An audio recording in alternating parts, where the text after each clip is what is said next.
So we are deep into the flu season. You probably know that. The latest report by the Washington State Department of Health says 86 people have died from the flu so far in this state already. Now, the majority of the deaths come from folks older than the age of 65, and by comparison, 110 people died by this time last year. So we're joined again by Jess Reams, a clinician with Ready Clinic.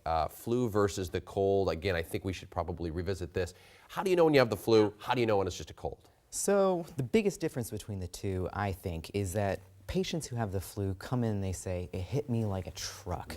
You can feel fine in the morning, then all of a sudden you have very fast onset fever, fatigue, body aches, cough, sore throat, whereas a cold can kind of take 2 or 3 days to brew and really get up. Yeah, and the flu, you're just down for the count. It's not too late to get the flu shot, so if people haven't gotten it yet, do you advise that they get it? Sure, it's absolutely one of the things they can do. Typically, at this point in the season, it's also really important to make sure that if you think you have signs or symptoms of the flu, that you're getting in to get treated and diagnosed quickly. The antiviral medication that we can give that helps people deal with the flu, I can only give that in the first 48 hours of symptoms for it to be effective. Right, so the key is time is of the essence with the flu. The sooner you can get in to get diagnosed and treated, the easier it'll be for you. I know it's a case-by-case thing. We were talking about this too, but how do you know when it's important to go to the emergency room? Just go to your doctor. I know the ERs are flooded right now with people.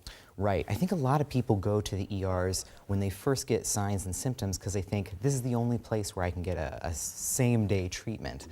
There are a lot of different options. There's traditional options like ER, urgent care, but there's also newer options like convenient care clinics that are in pharmacies that people might have seen. They're also in grocery stores, and those also offer same-day appointments where you can get diagnosed and treated. Well, and if you're not feeling well, and if you think you might have something a little bit more than a cold, you're not doing your school or your job any favors by coming to work not feeling well, are you? You are not. Come in so we can help you feel better. Stay home. Come into the doctor, not into the job or your school, right? Nurse practitioner. Yeah. Jesse, thanks so much for coming back in. Yeah, absolutely. Jess, Thanks for having me. Really appreciate it. We're going to have really more do. on king5.com as well.